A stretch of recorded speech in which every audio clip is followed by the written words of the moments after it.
TikTok সহ বিভিন্ন সামাজিক যোগাযোগ মাধ্যমে ভিডিও কন্টেন্ট বানানোর ঝোঁক এখন অনেক তরুণের মাঝে। বেশি ভিউ পাওয়ার নেশায় ব্যতিক্রমী দৃশ্য বা ঝুঁকিপূর্ণ জায়গায় ভিডিও করতে গিয়ে ঘটছে বিভিন্ন সময় নানা দুর্ঘটনা। এমনই এক মর্মান্তিক ঘটনায় প্রাণ হারিয়েছেন দুই কিশোর। গাজীপুরে ধীরাশ্রম রেলওয়ে স্টেশনে টিকটক ভিডিও করতে গিয়ে তিস্তা এক্সপ্রেস ট্রেনে কাটা পড়ে দুই কিশোরের মৃত্যু হয়েছে। বুধবার রাত 9:15টার দিকে এই দুর্ঘটনা ঘটে। নিহতরা হলেন নোয়াখালীর বেগমগঞ্জ উপজেলার মোহাম্মদ নোমান মিয়ার ছেলে মোহাম্মদ নাইম এবং নেত্রকোনা জেলার বারহাট্টা উপজেলার আবু কাশেমের ছেলে মোহাম্মদ আশিকুল ইসলাম। স্থানীয়রা জানিয়েছেন, নাইম গাজীপুর মহানগরের পশ্চিম ধীরাশ্রম এলাকার মোল্লাপাড়ার খালা বাসা থেকে স্থানীয় জে.কে আদর্শ বিশ্ববিদ্যালয় থেকে এসএসসি পরীক্ষায় অংশ নিচ্ছিল। অপরদিকে আশিকুল স্থানীয়ভাবে ভাড়া বাসায় থাকতেন। এলাকাবাসী ও প্রত্যক্ষদর্শীরা জানান, ধীরাশ্রম রেলওয়ে স্টেশনটি নান্দনিক হওয়ায় প্রায়ই সেখানে টিকটক ও ভিডিও করতে আসেন তরুণরা।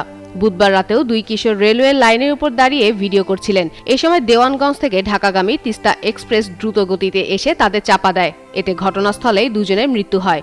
জয়দেবপুর রেলওয়ে পুলিশ ফাঁড়ির ইনচার্জ মোহাম্মদ কাইয়ুম আলী বিষয়টি নিশ্চিত করে জানান, খবর পেয়ে পুলিশ ঘটনাস্থলে গিয়ে মরদেহ উদ্ধার করে মর্গে পাঠিয়েছে। এ ঘটনায় এলাকায় শোকের ছায়া নেমে এসেছে।